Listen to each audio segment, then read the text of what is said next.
Being a dad is one of the great privileges of my life. Give my son a BB gun, and that's just about all the emotional support he needs. My daughter, on the other hand, I've heard people say that there are no differences between male and female. Those people are idiots. I'm a husband. I'm a father of 4. I host a talk show. I give speeches. I write books. I like to make sense of things. But making sense of females is a whole other matter. Even astrophysicist Stephen Hawking, who could come up with a theory on black holes, was completely dumbfounded by women. Women. They are a complete mystery. And now our culture is telling us that the differences between girls and boys don't matter. That if you identify as something, then you are that thing. How do we help our kids make sense of this when they're bombarded with conflicting messages about gender and identity? Forget trying to figure out women. The real question is, what is a woman? As you grow, your body changes from that of a young girl to that of a woman. Soon, Molly will be a young woman, having dates, going to dances in lovely romantic dresses. The boy's shoulders are broad and his body muscular, while the girl's body is more curved. I'd like to know more about different kinds of hormones. The presence of these hormones in the blood brings about many changes in the bodies of both boys and girls. Being a woman is one of the things I like best about myself. I think you'll like it too.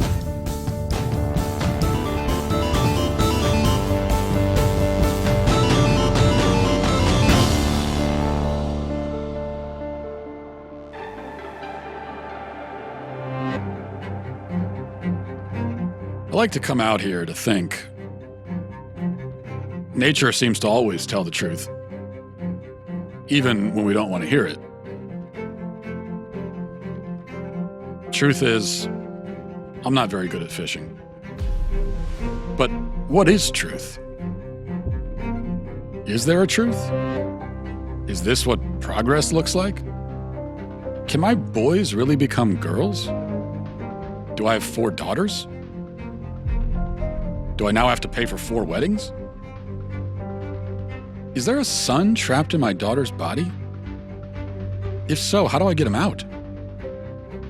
Are any of my kids who they claim to be? Who are these people? Who am I? I better see a therapist.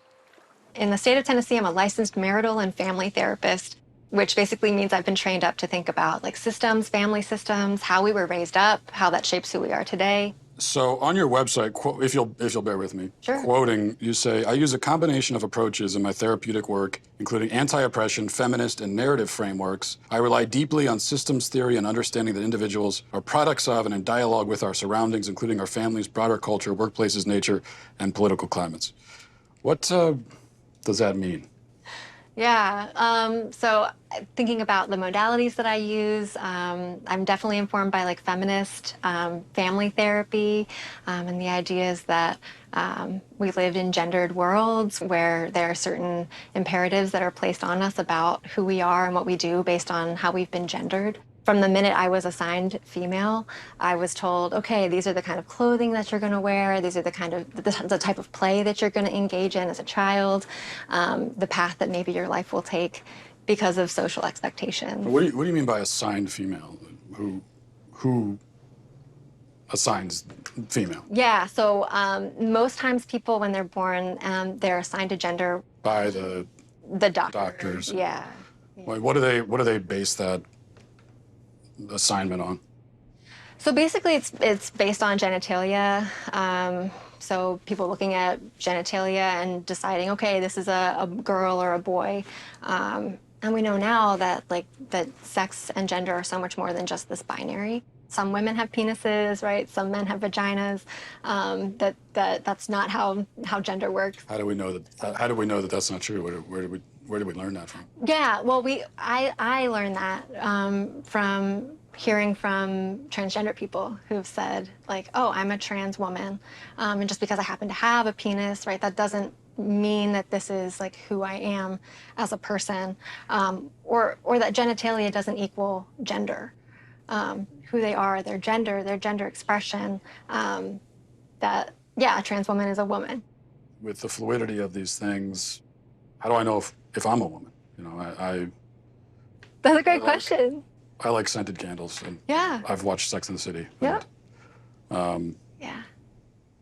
so how do I know? Yeah, Matt, that question right there, like that question is like when it's asked with a lot of curiosity, right? That's the beginning of a lot of people's like gender identity development journeys. If my mom who gave birth to me is a woman, and my wife is a woman, though I haven't asked her, maybe I should. But if they're all women, and also the boy who sits down with you and says, I think I'm a girl, actually is one, then what is a woman? Yeah. Great question. I'm not a woman, so I can't really answer that.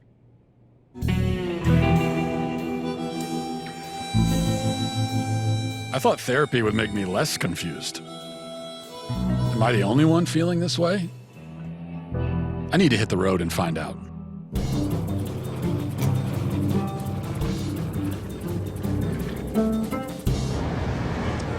We're talking about gender in society. Let me start with a real basic question. What is a woman?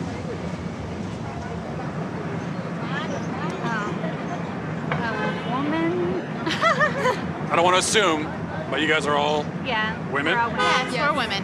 So how would you define it, like in the simplest terms? That is hard. Yeah, it is. It is a stumper. A woman is someone that likes to be pretty and think of themselves as a delicate creature. I'm pretty and delicate. Okay. I could be a woman too. Yes, you could. Defining womanhood is just a project of someone who identifies as a woman. Yeah, but what do they identify? You see what I'm saying? What do they identify as? They identify as a woman, but what is that? I honestly don't know. It's a simple question. So why is it so hard to answer? This is going to take some serious investigation.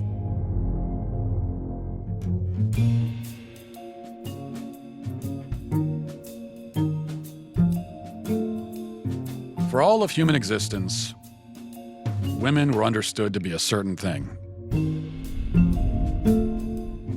So what changed? No one can seem to answer the question now. Over 2,000 surgeries and counting, Dr. Marcy Bowers is the nation's preeminent sex change surgeon. Surely someone who does sex change surgeries can answer what a woman is.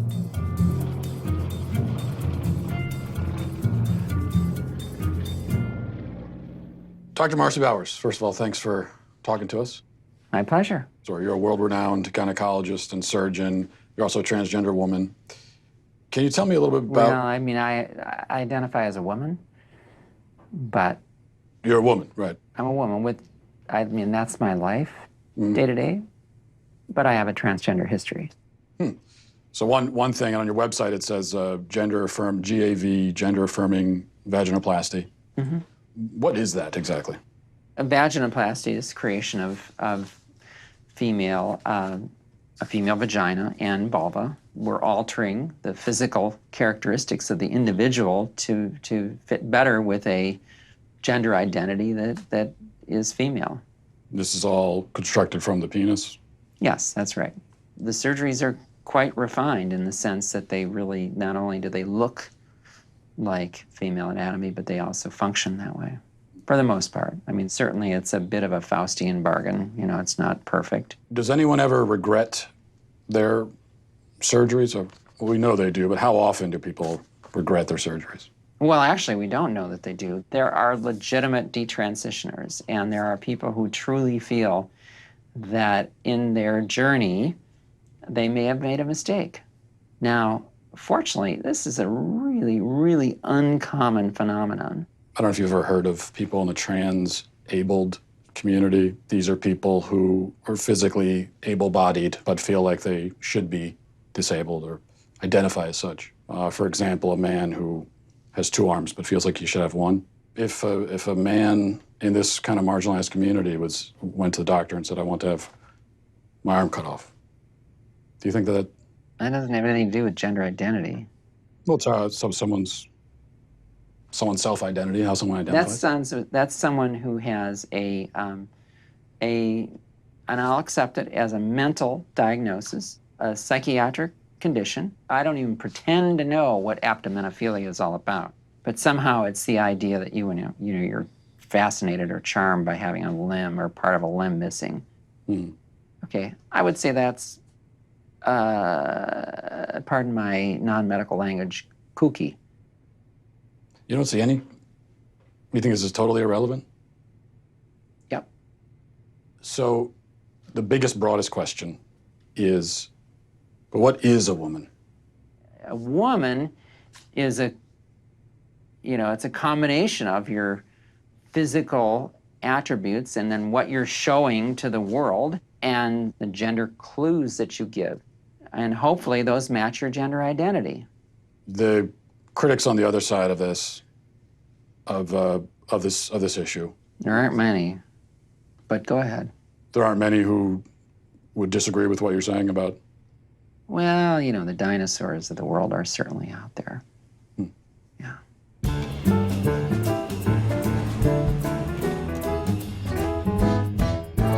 How long have you been running the shop here? 25 years. Wow. Now, you had an incident here a little while ago that went really viral online. Lots of reaction in the public. Aberdeen Councilwoman Tiesa Meskias confronted owner Don Suker about a sign he posted in his store. One day I just put the sign up over here, and he came around the corner, and I thought, okay, I recognize him. I says, oh, I recognize you. You're our new city councilman. He says, no, I'm your new city councilwoman. So it was kind of on from there. You know what? It's bullshit. No, what you're spouting is bullshit. No, it's not. Trans women are women, sir. That sign is bullshit. I've been doing this 25 years. I've never had a problem with anybody, whether they're gay, transsexual, anything. Now, you're saying councilman, this individual was saying, I'm a woman. Right. And you said you're not a woman. How do you know that person's not a woman? How do I know? Yeah. Well, common sense. Trans women are women! Doesn't the science say that if someone identifies as a woman, then they are? No. Now, that's completely bogus. I don't care if you think you're a sheepdog and you come into my store. It don't matter to me. Just don't come in and try to shove that shit down my throat. If it makes someone feel better, what about their feelings? I don't give a shit about their feelings. I'm old. What about in the Star Wars universe? Jar Jar Binks, pansexual, do you think? Transgender? Why would I even care? If it's his truth. Well, it ain't true. You're not a scientist. You're not a gender studies major. Or are you? No. No? Okay. How do you know that you're a man? How do I know that I'm a, I guess because I got a dick. Huh. Well, I guess Don isn't overthinking it. He admits he's not a gender studies major. Or at the very least, a doctor. Maybe I should go talk to one.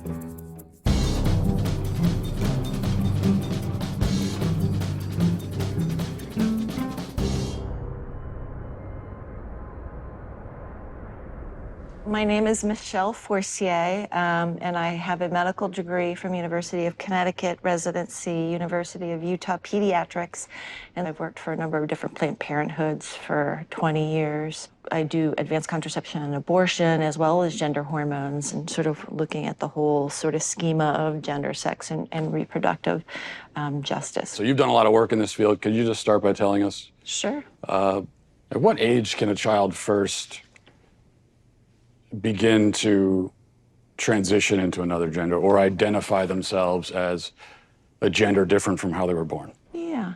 Well, I mean, there's research and data that show that babies and infants understand differences in gender. Some children figure out their gender really early, and the reason why we say, oh, that's interesting or important is because they're figuring out their gender identity is not necessarily congruent with their sex assigned at birth. When the doctor sees the penis and says, this is a male, has the sex of male, that's an arbitrary distinction? Telling that family based on that little penis, that your child is absolutely 100% male identified, no matter what else occurs in their life, that's not correct. So what does gender affirmation care? You're a big proponent of, if we walk through, a child is sitting down with you, is questioning their gender. What's the gender affirmation process? Affirmation means that as a pediatrician, as someone who says my job is to provide the best medical care for you, is I need to listen really carefully. And how I put it in words for kids so that they can understand it is, tell me your story. Where have you been in terms of your gender and your gender identity? Where are you right now? And more excitingly, where would you like to be in the future? Have you ever met a 4-year-old who believes in Santa Claus? Mm-hmm. So this is someone who believes that a fat man is traveling through the sky on a flying reindeer at lightning speed, coming down his chimney with presents. Yeah. Would you say that this is someone who maybe has a tenuous grasp on reality? They have an appropriate 4-year-old handle on the Sure. reality Agreed. that's very real for them. Agreed. But Santa Claus is real for them, but Yeah. Santa Claus is not actually real. Yeah, well, but Santa Claus does deliver their Christmas presents. Well, yeah, but he's not real, though. To that child, they are. When I see a child who, believes in Santa Claus, and then let's say this is a boy and he says, I'm a girl. Mm-hmm. This is someone who can't distinguish between fantasy and reality, so how could you take that as a reality? I would say that as a pediatrician and as a parent, I would say how wonderful my 4-year-old and their imagination is.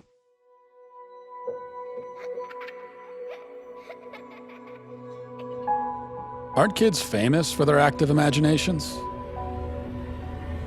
Should we really let our children define reality? If I say that I feel a certain way, then obviously you can't tell me I don't feel that way. Yeah. But just because I feel that way, does that mean that it's true? I mean, if it's your reality. Yeah, if it's your reality too. It's truly like none of my business. So we all have our own Identity. realities? What if I said, I want you to say that it's true that I'm a woman? Would you say that? Okay, you're a woman. I would also say that. If you want. Yeah. I honestly don't care. Like, whatever makes you happy. What's true to you can be false to me. So like, it's like. What if I said that it's true? My truth is that you don't exist. Does that mean you no longer exist? I mean, if that's your truth, sure. I don't, because it's. But like, you do. Well, I mean, if you're saying that I do, then I do. Well, but even if I said that you don't, you still do, because we're having this conversation. I mean, are we? I think so. I mean, I thought. That's what you think. Well, I should have known it would be hard to define reality in Hollywood. I should probably look to the place where truth is the foremost pursuit, the American University.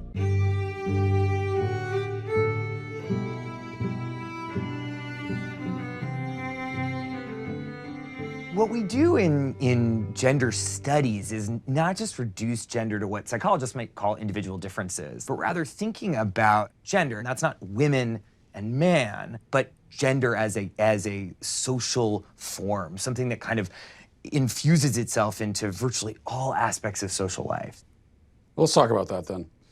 I guess we should start with, we've got gender and sex, right? Yeah.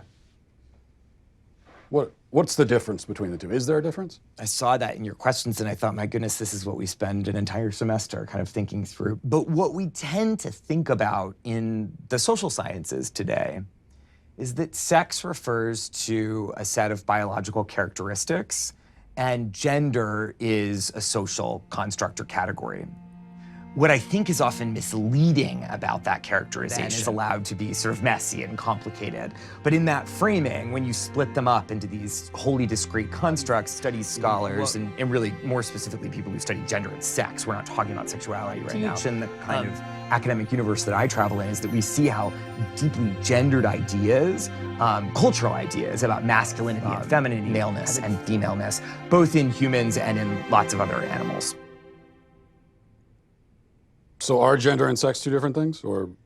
Well, I think that they both are And they aren't. I'm comfortable saying that gender and sex are two different constructs, but they're deeply intertwined with each other. We're talking about gender and sex, and there's a lot of controversies there. If we're talking about a trans woman has all of the male physical characteristics, so would that not be a male then? Couldn't we plainly say this person is a male? Well, I guess it's like, why are you asking the question? I think I want to understand sort of why that's so important. So if someone tells you... Just to sort of understand reality, you know? Well, I mean, I think when someone tells you who they are, you should believe them. So if a person says that they're a woman or they're a man, then that's them telling you their gender is. I'm not so sure what social interactions would have to do with maleness or femaleness that would. Well, I'm not even talking about social context. I'm just trying to start by getting to the truth, you know. Yeah, I mean, I'm really uncomfortable with that language of like getting to the truth. Again, in social life. Why is that uncomfortable? Because it sounds actually deeply transphobic to me. And if you keep probing, we're gonna stop the interview. If I probe about what the truth is? You keep invoking the word truth, which is condescending and rude. I'm saying to you... How is the word truth condescending and rude? Why don't you tell me what your truth is, and you're walking on 30 seconds more of thin ice before I get up. What my truth is? Well, I don't think I really have a truth. I think that there's just the truth, like the reality. And so we should begin by trying to figure out what the reality is. Uh-huh. And why are you concerned with when someone else tells you that they're a man, or even if they use the word male, why are you concerned with not believing them? Well, you keep bringing it back to, you know, how do you respond in a social situation? But, that's what I do. I'm a social scientist. Well, right, but we're in a university. This is a place of understanding truth, isn't it? Or absolutely, we pursue truth, and I'm a social scientist, and that's what I do. But you just said the truth is transphobic. That you would say, if you're saying the truth is that I get to say, you're not a man, show me your genitalia, that's transphobic. No, I don't want to see anybody's genitalia. I just mean, someone can make a statement about themselves that could be untrue. Like, for example, if I were to say that I'm a black man, would you accept that, or would you be skeptical? Are you black? Are you African American? Are you biracial? I don't think so. Okay, well, you don't look that, and I don't think it doesn't sound like that's a genuine statement of who you are. Okay, so that's my point. I could make a statement about who I am that's incorrect. Of course, I think it's well established that human beings can lie, yes. Or not even lie. I mean, I could just be mistaken. Yeah. I'm not sure where you're going. I guess this all comes back, this all comes down to really one question. Especially women, gender and sexuality studies. So what is a woman?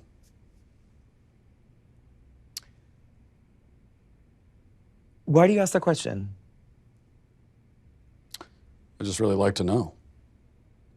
What do you think the answer to that question is? Well, I'm asking. That's why I came to a college professor who's this is what you do. What other kinds of answers have you gotten?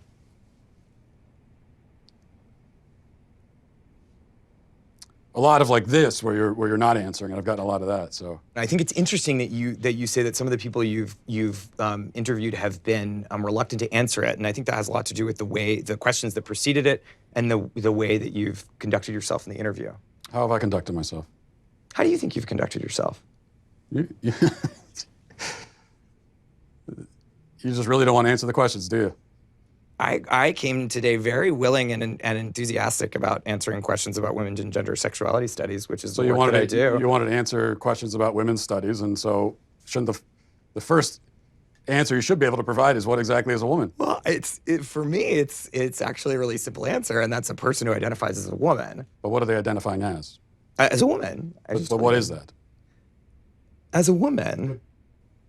Do you know what a circular definition is? I do. It's sort of like what you're doing right now, where a woman is a woman. Mm-hmm.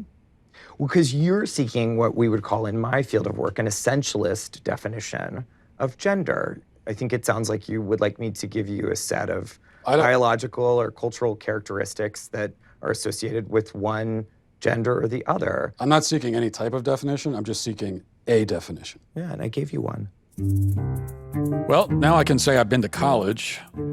Glad I didn't pay for it. Is there anyone willing to give me a straight answer? Ideally, somebody with a bunch of medical degrees on the wall. Dr. Grossman, thanks for talking to us. You're a psychiatrist, medical doctor, and you've done a lot of work in child psychiatry. What is transgenderism from a psychiatric standpoint?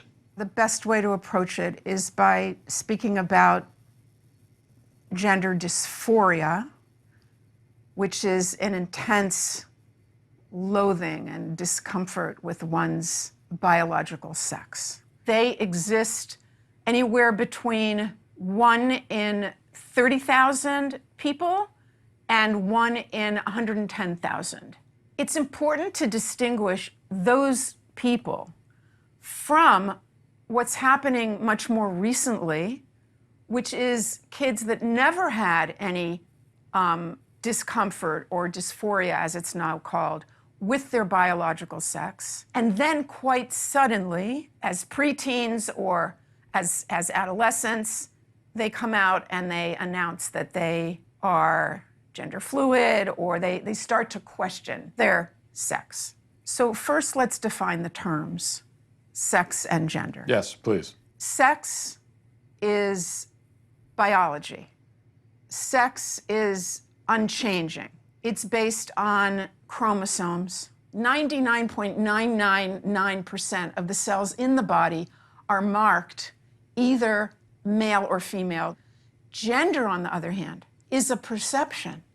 It's a feeling. It's a way of identifying. It's an experience. Okay, that's subjective. It sounds like what you're saying is that if a man is male but thinks of himself as a woman, he's not actually a woman? That's correct.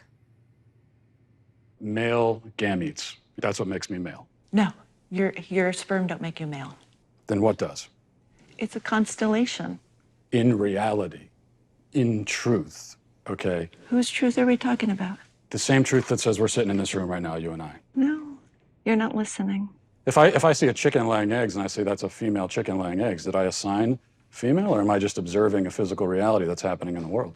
Does a chicken have gender identity? Does a chicken cry? Well, Does a chicken commit suicide? Let's What does that have to do frame with- it, because you're trying The chicken has sex like any biological chicken has organism. an assigned gender, but a chicken doesn't have a gender identity. So we assign female to chickens when they lay eggs? We assume they're female if they lay eggs. Now, I was told that really everyone agrees with the current approach to gender and transitioning kids and all of that. And if you don't agree, that you're a dinosaur and a bigot. So are you a bigoted dinosaur? I'm not bigoted and I'm not a dinosaur. I am rooted in reality and in science. Whose reality? There's one reality. The first race that I competed against a transgender athlete was during my freshman year. And once the gun went off, the two transgender athletes took off flying and left all of us girls in the dust.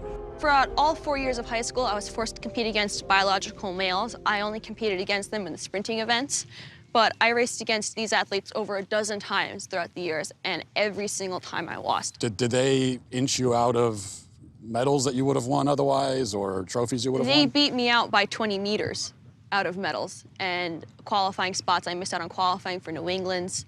I had to go in the long jump and the 4x200 meter relay, so I was forced on the sidelines in my own event, and if they were not there, I would have been able to qualify.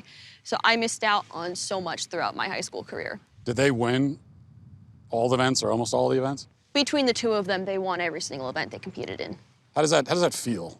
It is so frustrating and heartbreaking because we elite female athletes train so hard to shave just fractions of a second off of our time.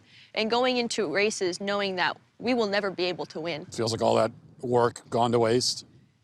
It does. After so many losses, it just gets to the point of, why am I even doing this? Why am I keep training so hard and sacrificing so much just to place third and beyond?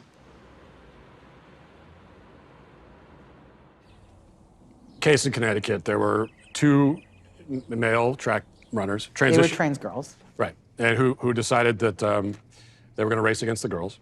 And you look at those individuals, you look at their times against the men, against the boys, so they were kind of middle of the pack. And then they're racing the girls, and they're, first and second place. Is that indicative of some kind of unfair advantage that those individuals might have against the girls?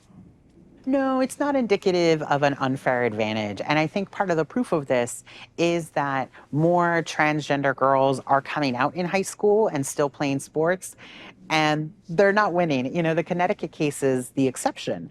It got a lot of attention because those 2 trans girls performed well.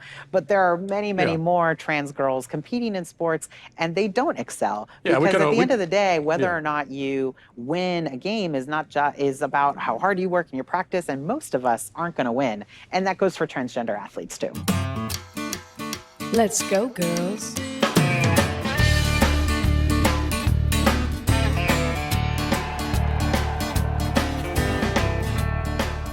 The norm is that transgender youth don't win that much in sports games. Alana McLaughlin was very appreciative for Provost to take this fight. I don't know how appreciative is now, but she got a couple punches in. It is very much the exception when a transgender young person does win.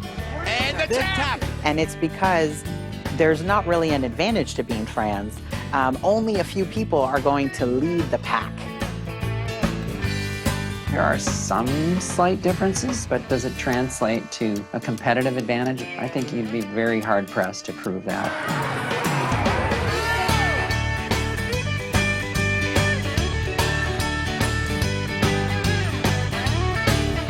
If there was a big advantage to being transgender in sports, then we would see transgender women totally dominate. And over the last half of the pool, nobody will touch Leah Thomas. Man, I feel like a woman. Transgender swimmer Leah Thomas breaking barriers and records. But in a new article, Sports Illustrated calls the college senior the most controversial athlete in America. Leah obviously helps us do better, right? Leah's swimming really fast. Leah's performance helps the University of Pennsylvania swim team. The feeling of winning doesn't feel as good anymore because it feels tainted. There was a lot of things you couldn't talk about that were very concerning, like a locker room situation. If you even brought up concerns about it, you were transphobic. If you even bring up the fact that Leah's swimming might not be fair, you were immediately shut down as being called a hateful person or transphobic. But there's never any conversation. The coaches don't sit everyone down and acknowledge what everyone's really upset about. So Penn actually brought in people high up in the athletic department to talk to us. They brought in someone from like the LGBTQ center. They brought in someone from the psychological services. So you're upset about what's happening, and so you need psychological help. Yeah, and they told us in this meeting, they said, look, we understand there's an array of emotions, but Leah's swimming is a non-negotiable. However, we can help you make that okay. That's what we're here for. So you're anonymous for this interview. Why did you decide that you can't have your face out there saying these things? They've made it pretty clear that if you speak up about it and you say anything negative, that like your life will be over in some way. Like you'll be blasted all over the internet as a transphobe if you come out, and then you'll never be able to get a job. Like anyone who wants to hire you will look you up and see you're transphobic and your life will be over. Let's say that I identified as a woman tomorrow, and I wanted to go into the same locker room where you are.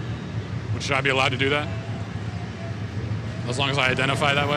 I don't know. I just feel that other women would be uncomfortable by you walking in there. Ella dice que qué tú piensas acerca de que los hombres que son transexuales usen baños de mujeres. ¿Tú crees que está bien? No. Pero dilo. No, porque tienen ver. Controversy at a health club in Koreatown over the issue of gender. That's right. Video of spa goers complaining was posted on social media. I just want to be clear with you. It's okay for a man to go into the women's section, show his penis around the other women, young little girls underage. Your spa, we spa, condone that. Is that what you're saying? Like I asked. It's so he can stay there. He could stay there? What sexual orientation? I see a dick. Police identified the person involved as 52-year-old Darren Morager of Riverside County. Morager, who has been a registered sex offender since 2006, now faces 5 felony counts of indecent exposure. Hello, I'm Congressman Mark Takano.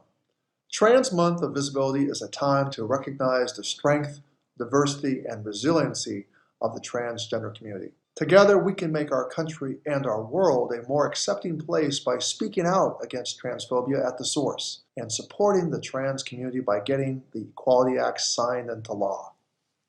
Congressman, thank you for being here. Thanks for joining us. You are the first member of Congress who's a member of the LGBT community and also a person of Asian descent. You're also a big proponent of the Equality Act. Yes. What is the Equality Act? If you were to just summarize it very briefly, I know it does a lot. The most simplest way to talk about the Equality Act is that it simply amends the 1964 Civil Rights Act to include sexual orientation and gender identity. So public accommodations is one area. What's a way that someone who's LGBT could be discriminated in public accommodations currently? Currently, public accommodations is the whole area of, hotels and motels and... Bathrooms and sports teams, is that... I say bathrooms, sports teams, athletic events. Let's get into more specific policy issues. There are some women who say, and I've talked to a few who say this, they say, hey, I'd like some privacy in the bathroom. I'd prefer not to encounter naked penises, frankly. They say even that the penis is a telltale sign that someone is a male. I mean, there are people who've kind of really bought into the rumor that only men have penises. How do we account for that? How do you respond to that?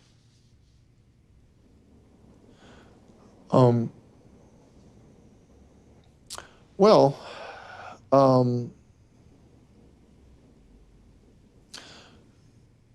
what I would say is that most transgender people that I know, and it's a very, I think,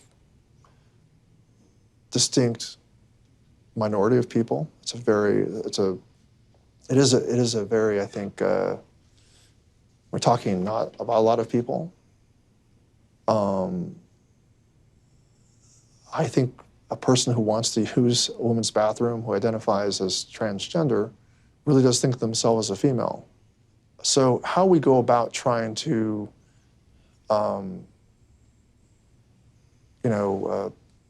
respect their basic right to live, I think will be an important part of this law. And bathrooms. Well, wait a minute. Bathrooms are,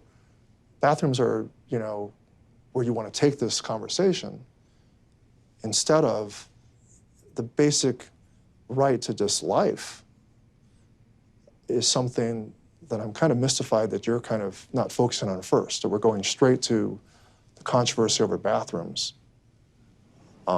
So, you know what? I think this interview is over. Yeah. I think this interview is over. I just had one last question. The interview's over. We want to know what is a woman? Please, let's turn off the cameras. Excuse me. So we're going to end the interview. If you guys could please pack up and return the office exactly. I just wanted to know. Okay. I came all this way to know what. Thank you. They're fair. I just wanted to know what is a woman. And you're not going to find out.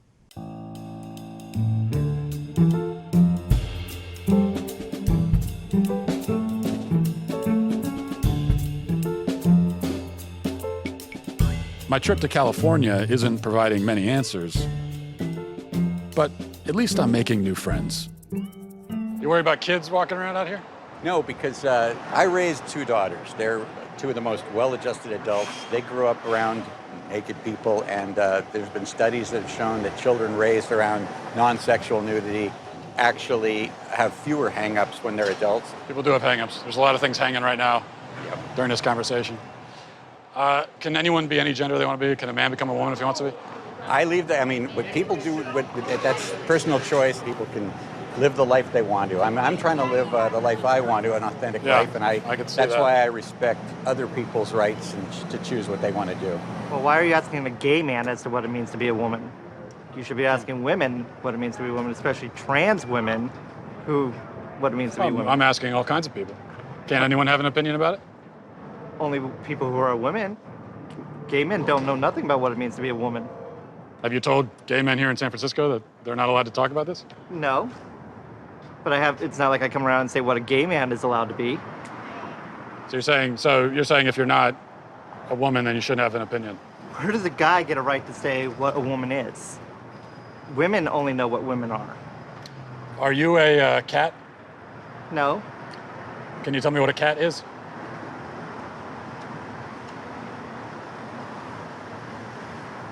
This is actually a genuine mistake. I am sorry I even came up there. Do you want to tell us what a woman is? If my friend in the purple hat is correct, and only women can tell me what a woman is, I guess I need to go where the women are.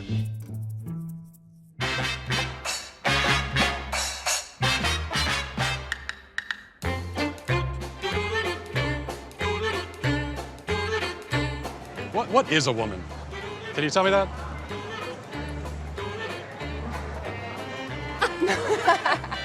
Oh, you're at the Women's March. You must have some idea.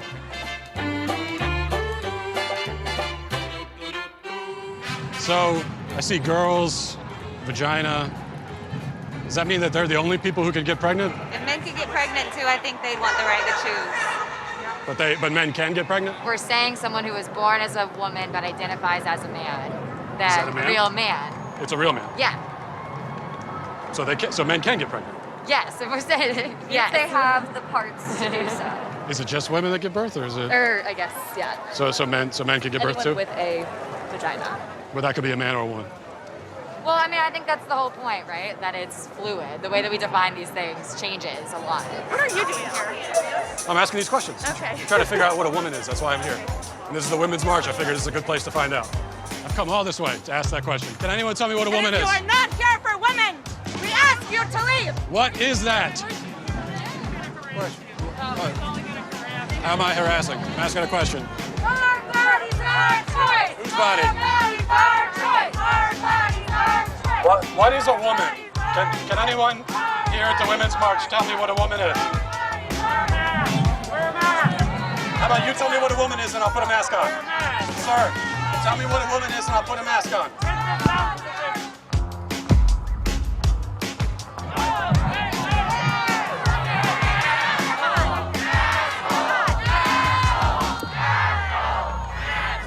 Please, if one person could tell me what a woman is. Do you guys know what a woman is by any chance? No idea. I've been all over America. I still can't find an answer. Maybe I'm looking too close to home.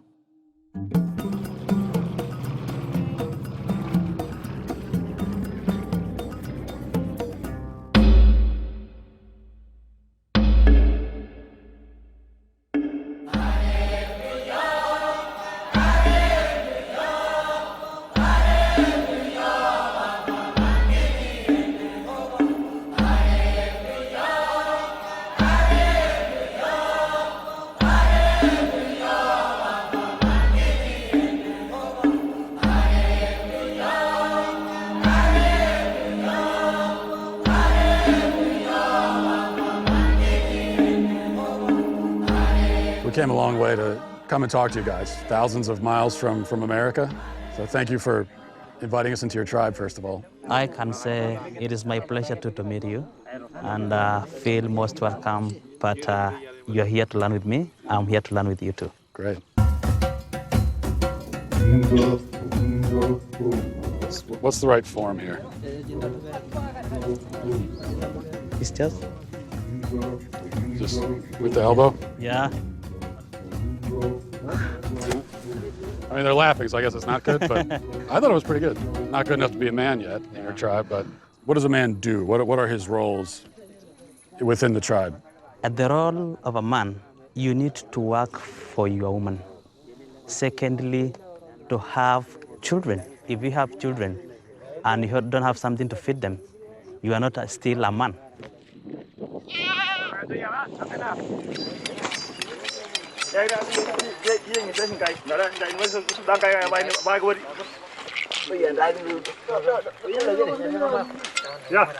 Okay, there you go. All right. Yeah. Okay. That's the blood. It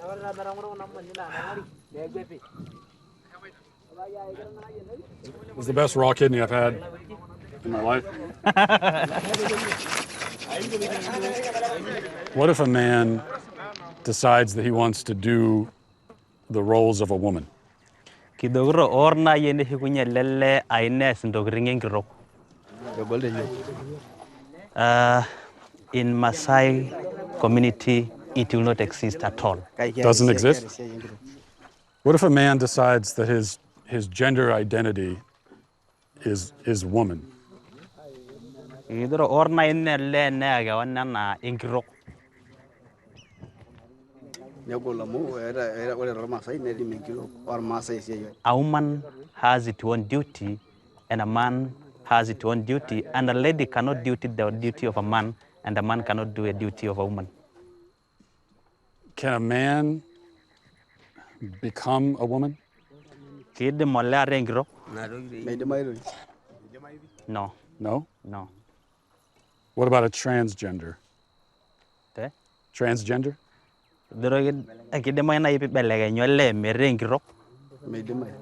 No. No? It will look like if you want to become a lady but you're a man, you have something wrong in your mind. Something wrong in your family, something wrong in you. What about if someone was non-binary? Come again? Non-binary? Uh-huh. Do you know,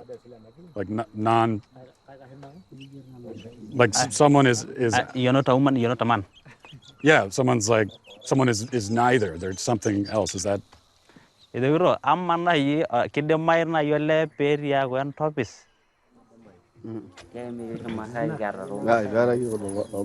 He's saying we have never seen things like those.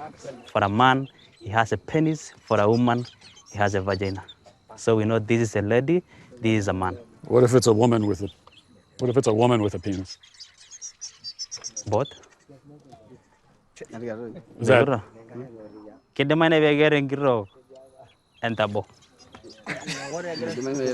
People are laughing. Is that a dumb question? They're just laughing because they have never heard something like that. This is their first time to hear. Never heard it before. A woman have a penis and she is a woman. In my country, I can't go a day without hearing it. We hear it every day. So in my country, sometimes you'll hear people say, a man will say that I'm a woman trapped in a man's body. And so they say that I have a woman trapped inside me.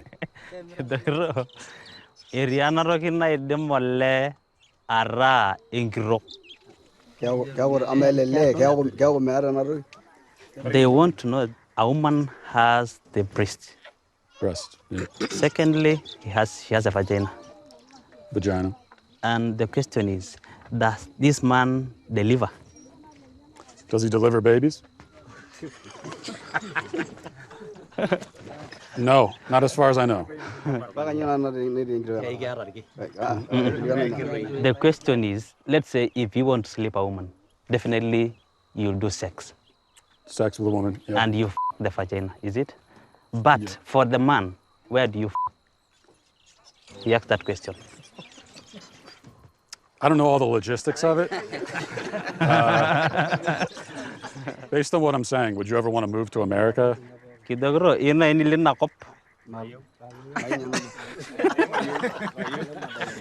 said no, never. What is a woman if you had to give it a definition. She's saying a woman delivered, a man cannot. So it sounds like you don't spend a lot of time thinking about gender. You just kind of live your lives. You don't think much about it. He said, no, because we believe that's a God plan. God's plan? He's saying that I'm shocked on what you are telling me. He's shocked? Yeah. The Maasai people don't think much about gender, but they have a firm sense of their identity. It's clear that gender ideology is a uniquely Western phenomenon. So where did all this come from? Who came up with it? And why? Matt, I want to show this to you. You're a parent, right? Okay? It's perfectly normal for 10 years and up. Here's just one page I want you to see here.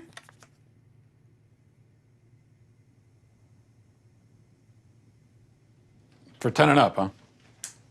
It's unspeakable what these people have done to our children.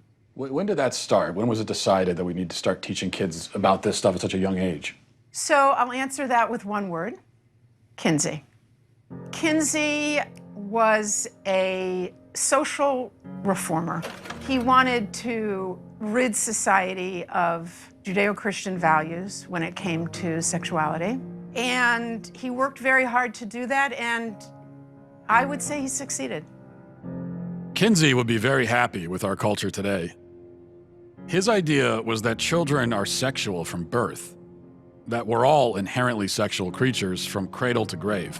He believed that true happiness is found in a life of perverse sexual experimentation, no matter the age.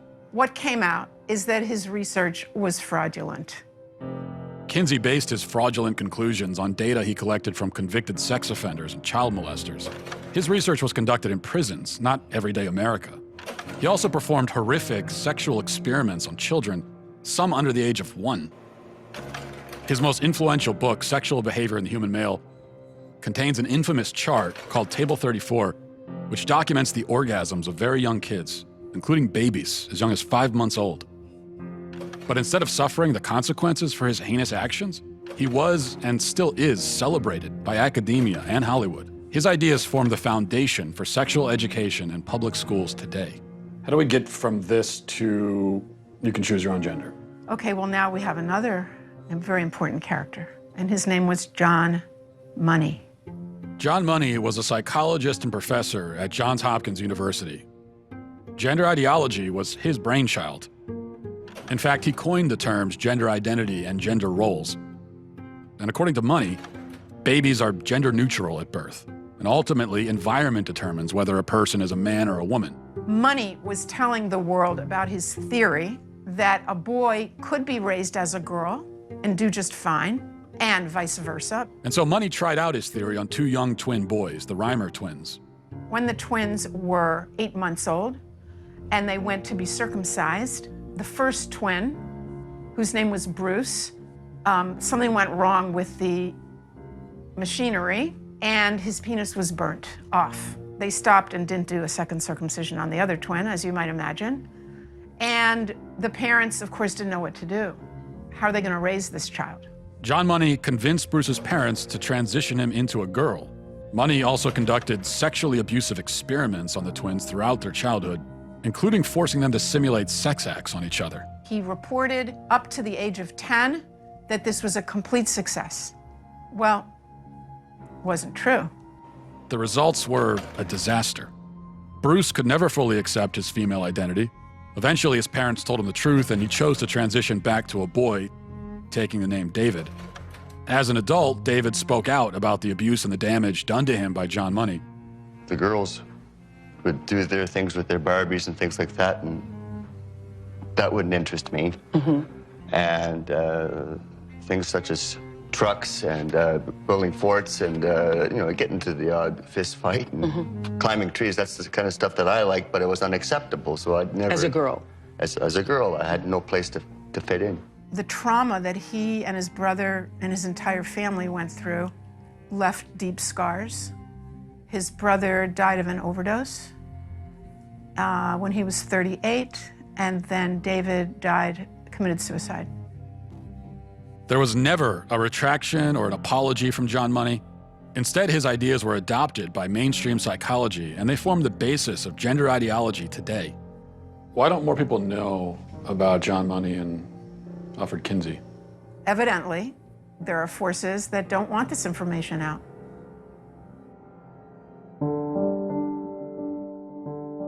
I never fit. I was an alpha female, a sales executive that kind of just didn't fit in any box. When psychologists or somebody that I was in love with or whatever said that I was in the wrong body, I started to think, well, maybe I am. I'm a biological woman that medically transitioned to appear like a male through synthetic hormones and surgery. I will never be a man. Is it transphobic for me to tell the truth? Why is it that a couple hundred years from now, if you dug up my body, they're gonna go, yeah, that was a woman, had babies. Can you tell me about the procedures that you had? I've had 7 surgeries. I've had 1 stress heart attack. I've had a helicopter life ride with a pulmonary embolism. I've had 17 rounds of antibiotics. I had 6 inches of hair on the inside of my urethra for 17 months. Nobody would help me, including the doctor that did this to me because I lost my insurance. I get infections every 3 to 4 months. I'm probably not gonna live very long. Was there any real discussion of the risks and the side effects and? No, there's not. And I know that people want to think that there is, but there's not. The truth is that medical transition is experimental.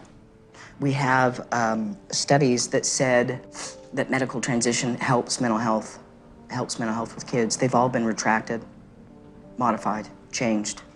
But the only long-term study tells us 7 to 10 years is when transgender people are the most suicidal. After? After surgery. But that's transphobic to say. For the first time in history, a marginalized group has a huge dollar sign on the top of their head. We have 5 children's hospitals in the United States promoting that. And what? That's a phalloplasty. That's a bottom surgery. We have 5 children's hospitals in the United States telling girls that they can be boys at $70,000 a pop in a surgery that has a 67% complication rate. That will kill me from infection that I can't sue on. We're butchering a generation of children because nobody's willing to talk about anything. I have 3 kids. At the age that they're doing this to kids, I'm not transphobic. I love my kids, and I love other people's kids, and you should too. This is wrong on so many levels. Can kids consent? Do you think kids are capable of consenting to this? No, they're not. Being a parent is loving the hell out of your kids and helping them see around corners. What's the youngest patient that you've operated on? The youngest patient I've done vaginoplasty on is age 16. Do you worry that minors just don't understand enough about themselves? They're not neurologically developed enough yet to make permanent life-altering decisions? Absolutely not. A young person's self-perception, one day they may be clear, the next day they may be totally confused and not sure, and you're affirming it with hormones that have never been used in this way in the field of medicine. You're talking about puberty blockers? Blockers and then opposite sex hormones. At what age does the medical transition begin with medication? So medical affirmation begins when the patient says they're ready for it. So that could be a kiddo who is just starting puberty and panicking because they're getting breast buds or their penis is getting bigger and busier, and they're worried about all kinds of masculine changes. And that way, puberty blockers, which are completely reversible and don't have permanent effects, are wonderful because we can put that pause on puberty. Just like if you were listening to music, you put the pause on and we stop the blockers and puberty would go right back to where it was. The next note in the song just delayed that period of time. You can just pause puberty. No, you can't. And then pick it up. No, you can't. In the future. No, you can't. How many studies do they have, long-term studies, on hormone blockers with children? None. I just spoke a month or two ago with a mother whose 14-year-old daughter was put on blockers. They discovered after 2 years, this 14-year-old girl has osteoporosis. That's something that like old women get. How can doctors assure parents that a certain medicine is totally safe if, based on what you're saying, they can't possibly know that? How can they be removing the healthy breasts of 15-year-old girls? How can they be sterilizing kids? How can this whole thing be happening, Matt? Every child that they convince is transgender and in need of medical transition, it generates $1.3 million to pharma. And we're believing a pharmaceutical company, Lupron, hormone blockers, reversible, so they say. Well, the truth is that in 2003, Lupron was sued and deemed a criminal enterprise by the US government. They paid the most fine of any pharmaceutical company at that time, $874 million, wrote a check. Is Lupron chemical castration? Yes. We're giving it to pedophiles, aren't we? We're giving it to people that are dying, and we're giving it to kids, telling them that they were born in the wrong body and it's completely safe. One of the drugs used is Lupron, right? Which has actually been used to chemically castrate sex offenders? You know what? I'm not sure that we should continue with this interview because it seems like it's going in a particular direction. Well, you're a medical professional. I am a medical professional. So you don't want to talk about the drugs that you give to kids, or? Again, I'm a physician and I use medication. You're choosing exploitive words.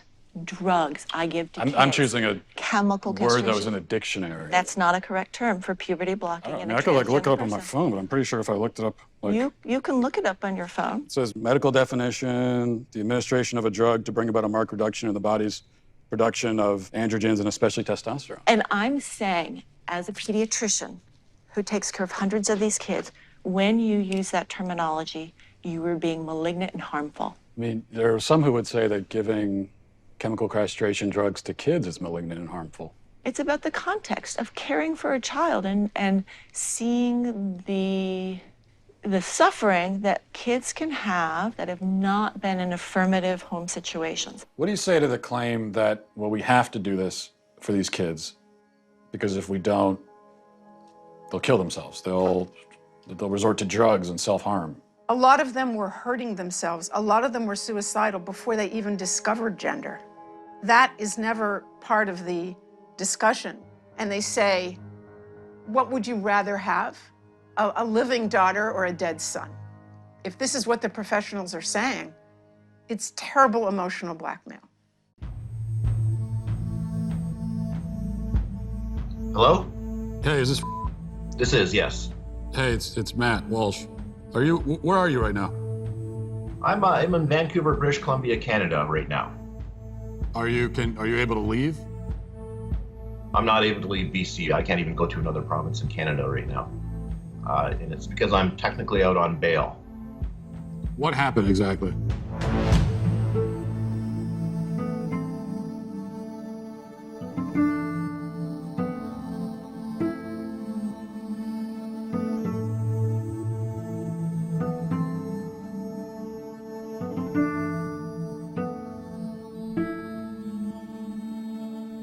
How exactly did this get into the courts to begin with? Right, so what happened is we set up a meeting with BC Children's Hospital. And according to the BC Children's Hospital website, there's going to be a thorough evaluation, and I'm thinking, good, this is going to be the end of it all. They're going to clearly see that my child is not the opposite sex. So my ex-wife brings my child into BC Children's Hospital.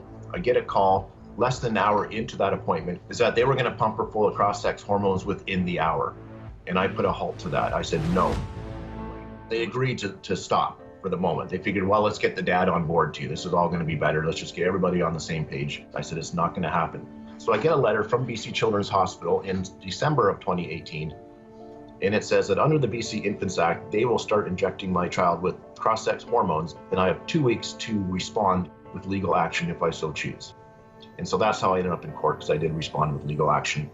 So you called your daughter a she, and you went to jail for that? It's considered criminal violence to not use the preferred pronouns. It is no different than, let's say, I were to take a broomstick and whack one of my kids over the head. So they were treating it in a similar fashion, that misgendering, mispronouncing my child was the equivalent of family violence. Is she on the hormone pills now? She is. The court ordered that she could do whatever she wanted.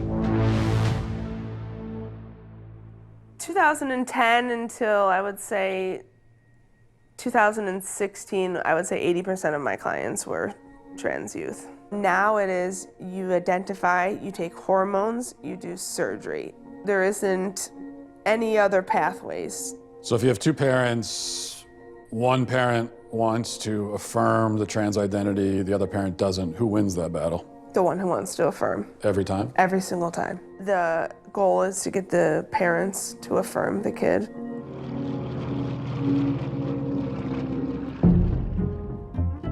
There's no such thing as a gender-affirming therapist. That's a contradiction in terms. Why?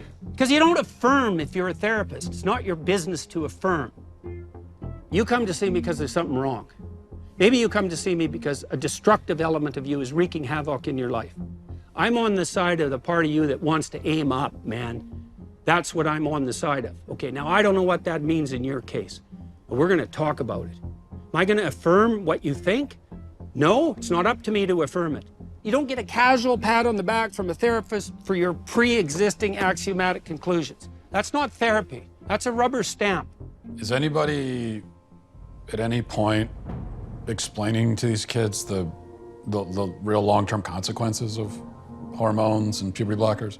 I don't think they're explaining it to the kids, so that has frightened me, that it's become, that we're even talking to the kids about it at 10. We're presenting it in schools. So this generation, they're the lab rats. Biological sex, binary. It's been binary for like 100 million years, longer than that. Temperament is not binary, temperament or personality. So that's gender.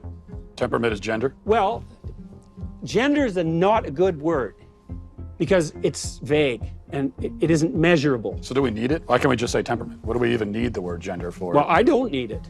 Yeah. But what I would say is that people who talk about the diversity in gender are actually talking about diversity in personality and temperament, but they don't know it. You can have a masculine temperament if you're a woman. Maybe 1 in 10 women have the average temperament of a man. And you can have feminine men temperamentally. And it's not that uncommon because the differences between men and women temperamentally aren't that great. There are masculine girls. There are feminine boys. What are we gonna do about that? Carve them up? You as someone who started your professional life, you know, transgender care. Yeah. Now you're sitting here talking to me. And I'm a dangerous man, I've been told. Mm-hmm. Are you worried about reprisals? Are you worried about how this is gonna play among your professional peers? I am worried that I can't have conversations with any other peers. I don't know any other peer that will speak to me around these things that question it. I just don't think developmentally this is helpful to our children. You step wrong as a therapist, you say the wrong thing once and like your bloody career is over. And now it's the same with physicians. How's that gonna work? You're gonna go have an honest conversation with your physician when he's terrified out of his mind that he'll say something politically incorrect during the diagnostic process? Hey man, you're sick with whatever you wanna be. See you later. You want a prescription for something? I left academia because the climate had become too stifling politically, especially when it comes to the topic of gender identity and the science of gender. It is absolutely impossible to do good research. You basically have to decide beforehand what you're going to find so that you don't upset activists, and that is not how you do science. Why has this shift occurred where all of a sudden gender and sex have become so politically and culturally charged? There's a really ugly history between sex researchers and transgender activists. In the past, if any sex researcher spoke out about science that went against activist orthodoxy or particular narratives that activists wanted to promote, they would basically have their personal and professional reputations ruined. So what you see is that only experts who toe the party line and say the things that activists like, those are the people who get attention, those are the people who get lifted up in the media. And also, I would say people are incentivized to go along with the activist narratives and gender ideology because that helps their career. Trans is very cool. Trans is a way of giving yourself value, given the way society at the moment is functioning. All of the things that used to give us anchors of identity have become very fluid or very volatile in recent years. And into that context, I think what you find then is new identities start to fill the void or the vacuum. Whereas in the past, I might have got my sense of self-worth from being part of the village where I grew up. Now I might get my sense of self-worth through being part of the online community that I connect with, or part of the sexual identity community. So now we are seeing kids that are identifying as animals going to school, and they are purring instead of answering questions, and they meow, and the teachers are not allowed to question it because it's considered a queer identity. So you have kids that are going to school and they're saying, I'm a cat. Mm-hmm. And the teachers have to affirm them as a cat. Yes, so it's the not schools just are the like young ones. literal zoos now, basically. They are. I am a 27-year-old transgender woman. I am a wolf-therian and a member of the furry fandom. When and how did you discover this inner wolfness? Probably around age 10 or 11. I was watching an anime about wolves and see the wolf running across the screen, and I'm somehow just intrinsically like, oh, that's me. Have you spent any time around biological wolves? Yes. That sounds dangerous also. What context are you? So I was a volunteer with a preserve, and I've also visited many wolf preserves. Are you able to communicate with the wolves? Am I going to have a conversation with a wolf in the way that I'm communicating you and I? Obviously not. Am I going to read their body language, respond appropriately to their behaviors and their nonverbal cues? Yes. Would you be able to give us an example of this wolf communication? No. I'm not comfortable doing so. Okay, all right. How exactly have these ideas become so pervasive? First of all, I think we need to remember that in the West, at least, we have it drilled into our minds from childhood onwards that personal happiness is the key to individual flourishing. Secondly, we think of ourselves in psychological terms. I am my feelings. And in order for me to be happy, I have to be able to express my feelings. I have to be outwardly that which I feel myself to be inwardly. Thirdly, we're taught that interfering with somebody else's happiness is very bad. We need to acknowledge that there are powerful lobby groups, powerful cultural and political lobby groups driving this thing. Hollywood is pressing LGBTQ+ matters in so many movies. We're seeing it in the way Amazon sets up its algorithms. There are all kinds of factors in society that are pushing what would really be numerically a fairly minority interest into being one of the main political focal points of this generation. After my operation, I will be a woman. Why can't she just be a lesbian? Because she's not a lesbian, Mom. She's a boy. Because I was born in a girl's body.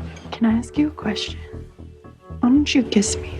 The whole idea of social contagion, that there could be something in one's social environment that could play some role in somebody coming out identifying as trans, would you say that that is definitely part of your story? When I look back, I don't think I would have ever even considered seeing myself as a boy without these social aspects, especially if I hadn't joined these online communities.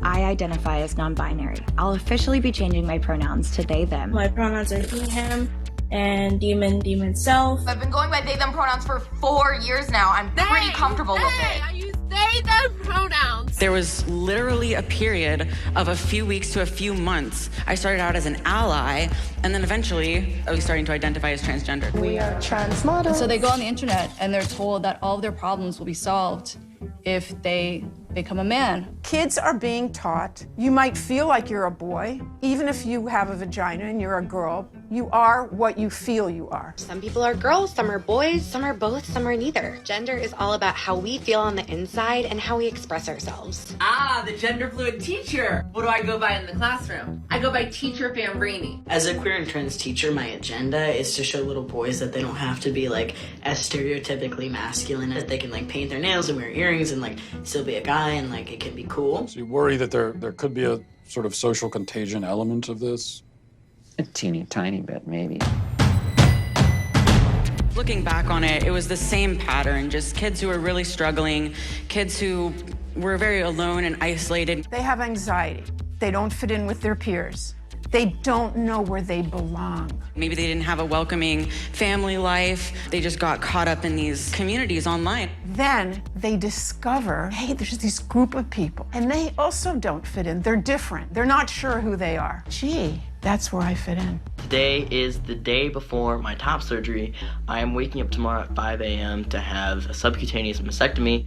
We're telling children when they haven't fully developed that all you have to do is medically transition and you fit in. I was one of those kids. It got me at 42. Your child doesn't have a chance. Trans rights. This is only going in one direction.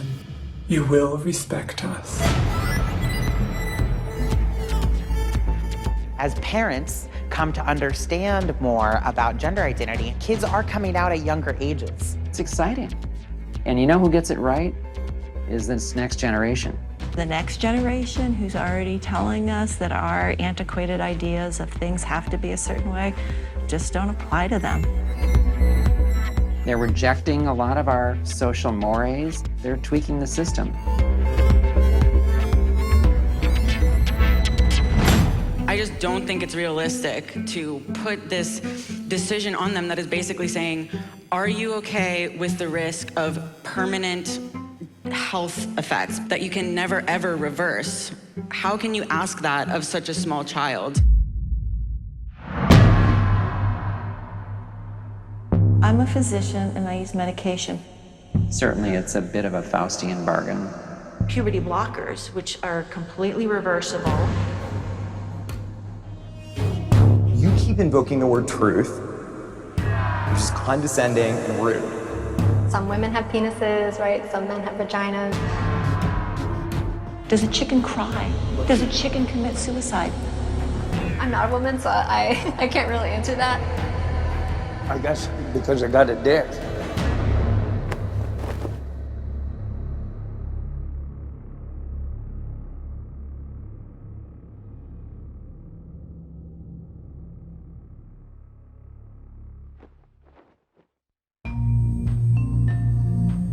Somehow this madness has infected our entire society. Am I the crazy one? I'm done asking questions.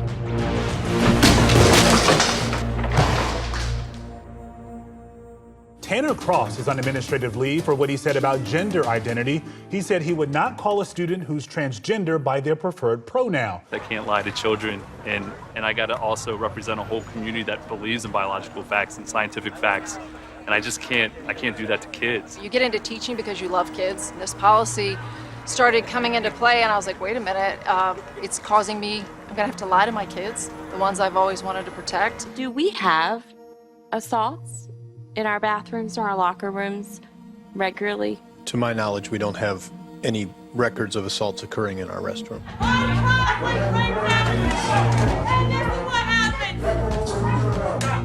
The predator transgender student or person, simply, it does not exist.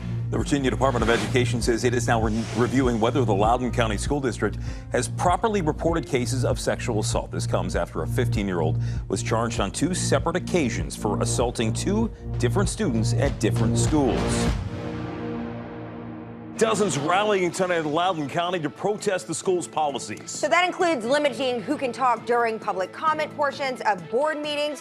One speaker leased property in the area just so he could speak tonight. Fox 5's Paris Jones is live with the details. That's right. Conservative commentator Matt Walsh told me he's leasing out someone's basement in Loudoun County so he'd be able to speak during tonight's meeting. I decided last week to fulfill my lifelong dream of being a Loudoun County resident. You know, I've always felt like I lived in Tennessee. I felt sort of like a Virginian trapped in a Tennessean's body. I identify as sort of state fluid, I guess. This is Matt Walsh. He tweeted, "How do you do, fellow Virginians?" Now I just got to explain to my wife and kids that we're going to be staying in someone's basement.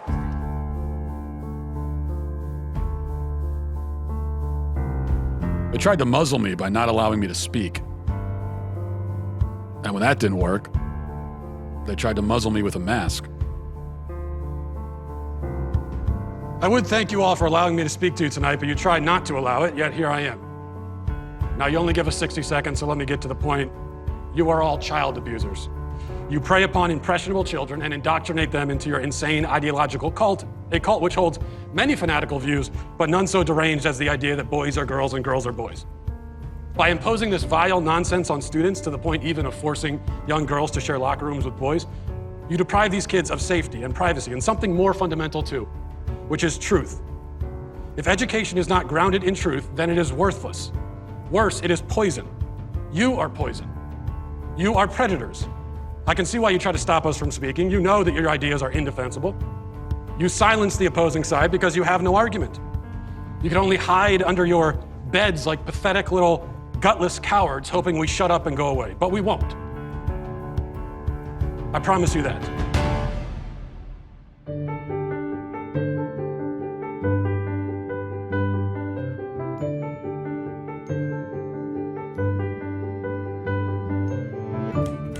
Johnny's a boy with a big imagination. One day he's a dog, the next day a crustacean. Johnny's mom loves her son's make-believe time. You're Johnny the Walrus till you change your mind. Matt Walsh is out with a new children's book. The book is called Johnny the Walrus. What is this about? It sold out on Amazon in a few hours. So I have embraced my true calling as a children's author, hence the cardigan. The book is about a little boy who's very imaginative and playful, and like I have 4 kids and they all have an imagination. Yeah. And he likes to pretend to be different things, and one day he pretends to be a walrus. And unfortunately, his mother is very progressive and thus confused, and so she's convinced by the internet and by society that if your child is identifying as something, then he really is that thing. And so she tries to raise her child as a walrus, as a sort of trans walrus, respecting his self-identity. One morning, he came downstairs barking and clapping, wood spoons for tusks and sock fins a-flapping. He had spoons in his mouth. He was pretending to be a walrus. I'm Johnny the Walrus, he said with a roar. Johnny the Walrus,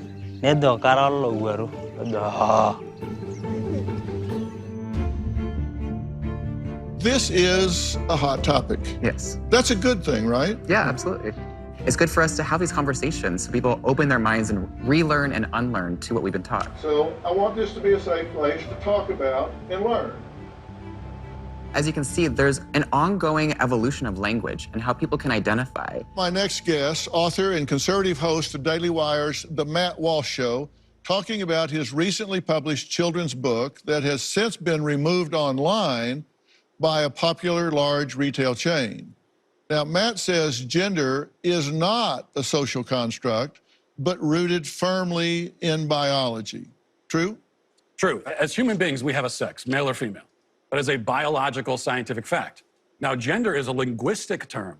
Words have gender. People don't. You can have whatever self-perception you want, but you can't expect me to take part in that self-perception or to take part in this kind of charade, this theatrical production. You don't get your own pronouns, just like you don't get your own prepositions or your own adjectives. You know, it's like if I were to tell you, my adjectives are handsome and brilliant, and whenever you're talking about me, you have to describe me as handsome and brilliant because that's how I identify.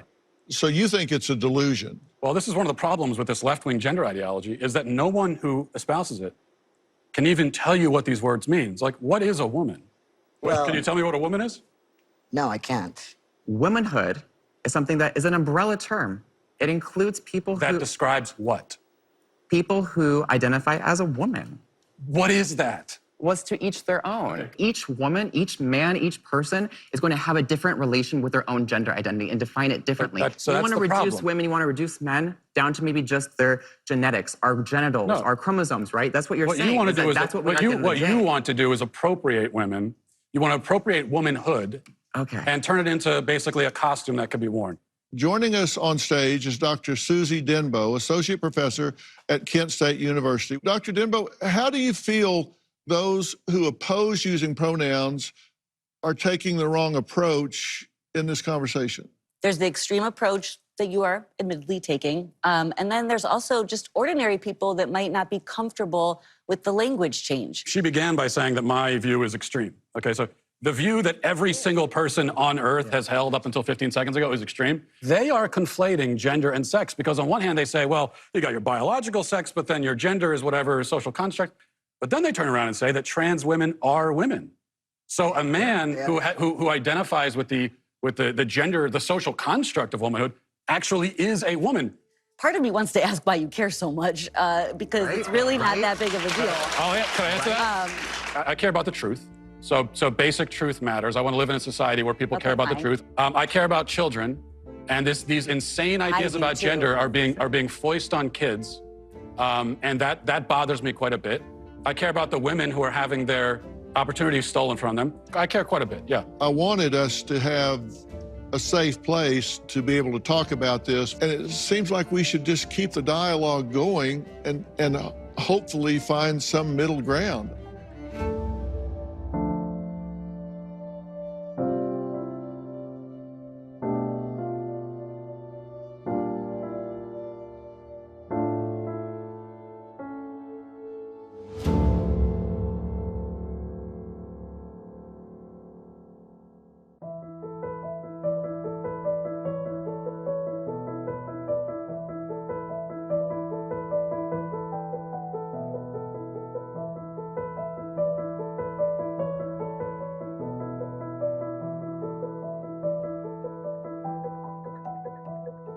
What do you say to parents? A parent comes to you and says, my 8-year-old son is telling me he's a girl. Yeah, great. You're gonna have them do an experimental procedure that creates the most suicidal ideation of any other population 7 to 10 years after, transition. And here's what I tell parents.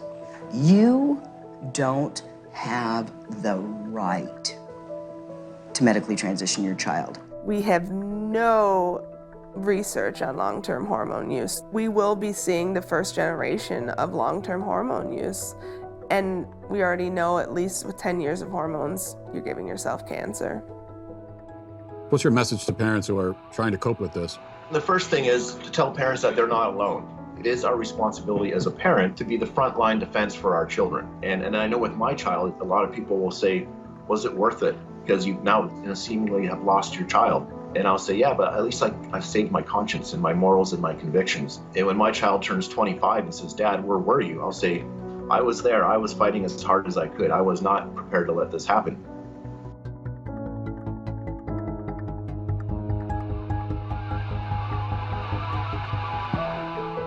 Does this really matter is another question. So, matters for those who are getting double mastectomies when they're 16.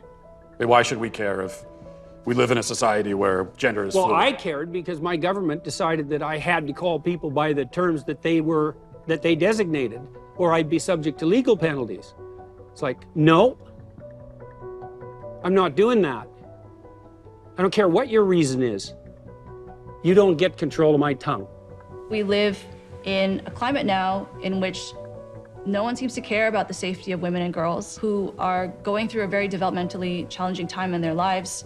They may not want to share spaces with their male peers. I would not be surprised in a few years, there will no longer be women's sports. It will literally be men's sports and transgender sports. The question being asked by the trans person is a legitimate one. How can I be happy? The answer being given by having my body transformed to look like the other gender, by having myself pumped full of hormones, clearly isn't working. And we have to find a better and the more humane way of dealing with individuals who are struggling with gender dysphoria. I have the utmost compassion for people who suffer from gender dysphoria. It's a nightmare for them and their families. The vast majority, up to 90% of kids, if they go through a normal puberty, they're gonna be okay. They will be at peace with their bodies, and they will have avoided dangerous and experimental medical interventions and surgeries. Maybe we're up against a battle here, up against a hill that perhaps, we're not gonna necessarily win today, but if we don't pave the way for a win, we'll never get there. So we're going on this journey. Boys can be girls, girls can be boys, men can be women, women can be men. It makes me wonder, what is a woman? What is a woman? A woman is someone who claims that as their identity. It could be many things to many people. I think the question really brings up the fact that it is pretty relative, right? That if you ask women across race, across identities, across class, across culture, you will get a different answer. Some of it is, based on biology. Some of it is based on hormones. Some of it is based on what you wear and how you present yourself. A woman is not anything in particular. There's no one particular thing. There is not one particular thing. A woman is someone who says that she is a woman and transitions to be a woman. Who says that she's what? Can you define the word woman without using the word woman? It's actually kind of like, it's a curious question, but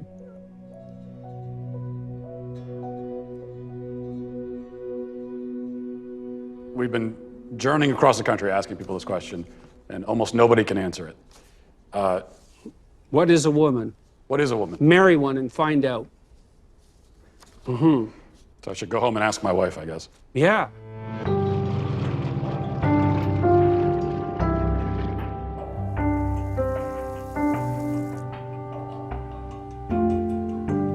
Hey, I've been meaning to ask you something.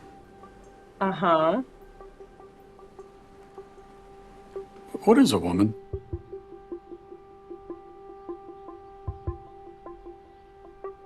An adult human female who needs help opening this.